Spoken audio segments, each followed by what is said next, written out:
আমি সহ আমরা সবাই খুনি হাসিনাকে দেখে যেন শিক্ষা নেই। এই বাংলাদেশকে বাংলাদেশ পন্থী হিসেবে গড়ে তুলতে হবে। নিজেদের সামান্য স্বার্থের জন্য যেন কোনো অপরাধী ছাড় না পেয়ে যায়। গুম, খুন, বিচার বহির্ভূত হত্যা, এগুলোর বিচার যেন আমরা ঐক্যবদ্ধভাবে করি। 1947, 1952, 1971, 1971 পরে এই একবিংশ শতাব্দীতে নতুন আরেকটি অধ্যায় 2024। আমরা এখানে এই 24-এর অভ্যুত্থানে ফ্যাসিস্ট বিরোধী যে লড়াই করেছি, খুনি হাসিনার বিরুদ্ধে আমরা যারা ঐক্যবদ্ধভাবে লড়াই করেছি, বাংলাদেশের ফ্যাসিস্ট বিরোধী সকল রাজনৈতিক দলের মতের, ধর্মের, বর্ণের, বয়সের যে মানুষ আমরা আজকে এখানে ঐক্যবদ্ধ হয়েছি। আমরা প্রথমে কৃতজ্ঞতা জানাতে চাই বাংলাদেশের ফ্যাসিস্ট বিরোধী লড়াইয়ে যত রাজনৈতিক দল ছিল যারা আজকে এখানে উপস্থিত হয়েছেন, আপনাদের প্রতি আমাদের অন্তরের অন্তঃস্থল থেকে কৃতজ্ঞতা। আমরা শুধু আপনাদেরকে একটা কথাই বলি, একটা অনুরোধ করি। আমরা বিশ্বাস করি যদি ওই 5 আগস্টে খুনি হাসিনা জান নিয়ে পালিয়ে যাওয়ার পরে আমরা এই বাংলাদেশ নিয়ে যে স্বপ্নগুলো দেখেছিলাম সেগুলো আমরা বাস্তবায়ন করতে চাই, তাহলে আমাদের এই রাজনৈতিক দলগুলোকে ঐক্যবদ্ধভাবে কাজ করতে হবে।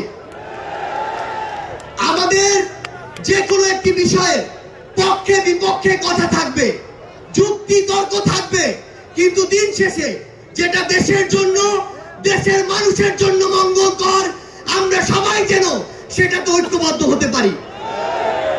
আমরা বিশ্বাস করি আমাদের এই রাজনৈতিক দলগুলোর মধ্যে যদি এই মিউচুয়াল রেসপেক্টটা থাকে, আগামীর বাংলাদেশ হবে অপ্রতিরোধ্য বাংলাদেশ। আমরা আপনাদেরকে অনুরোধ করি বাংলাদেশের সরকারি যত কর্মকর্তা কর্মচারী আছে তারা যেন আর তাদের দায়িত্ব পালন বাদ দিয়ে তোষামোদীর রাজনীতিতে লিপ্ত না হয়। আমরা অনুরোধ করি বাংলাদেশ পুলিশ নামক যেই প্রতিষ্ঠানটিকে খুনি হাসিনা ধ্বংস করে দিয়েছে, সেই প্রতিষ্ঠানটি যেন কাজের মাধ্যমে তার গৌরবটি আবার ফিরিয়ে আনে। আমরা আপনাদেরকে অনুরোধ করি সরকারি সকল অফিস আদালত যত কিছু রয়েছে, সে পুলিশ হোক, বিচারক হোক, আমলা হোক, দয়া করে জনগণ থেকে হাত পেতে ওই ঘুষের টাকা নিবেন না।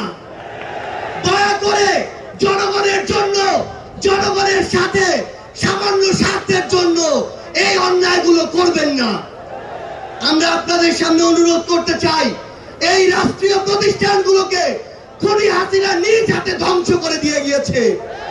সকল রাজনৈতিক দলকে ঐক্যবদ্ধভাবে এই প্রতিষ্ঠানগুলোর সংস্কার করতে হবে। এই প্রতিষ্ঠানগুলোতে যেন সেই মানুষটি বসে যেই মানুষটি দেশ এবং মানুষের জন্য ভালো, সেই মানুষটি নয় যেই মানুষটি আমার মাইম্যান।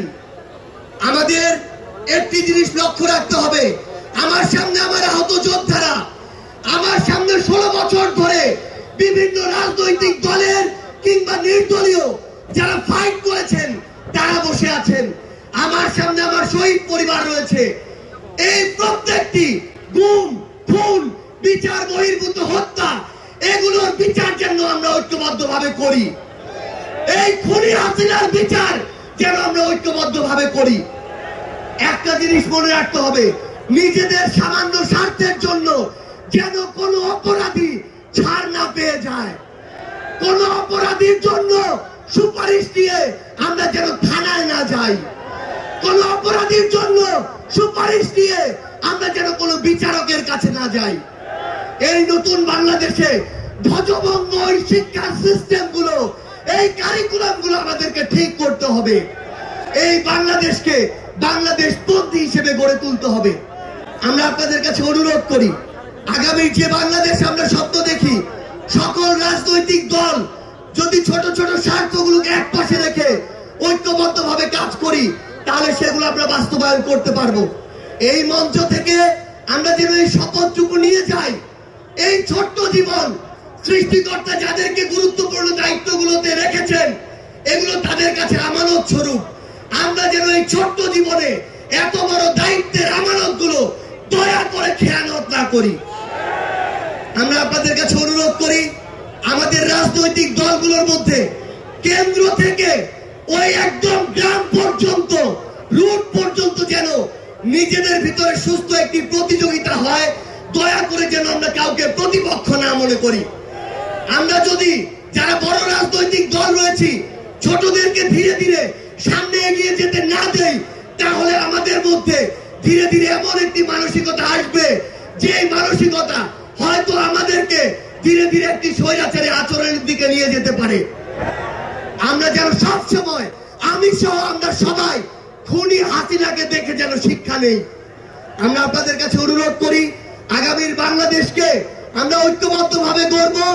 এবং একটা জিনিস শুধু মনে রাখবেন, দিন শেষে দেশ এবং মানুষের স্বার্থকে সবার আগে রেখে যদি আমরা এগিয়ে যেতে পারি, তাহলে আমাদের কাঙ্ক্ষিত বাংলাদেশ সম্ভব।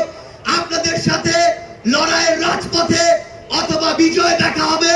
সব সময় বাংলাদেশের এই নতুন আজ যে পার্টিটি জন্ম নিতে যাচ্ছে, সেই পার্টির সাথে থাকবেন, সমর্থনে থাকবেন, দোয়ায় রাখবেন। আপনাদের সাথে আবারও দেখা হবে রাজপথের সংগ্রামে অথবা বিজয়ে। ধন্যবাদ সবাইকে।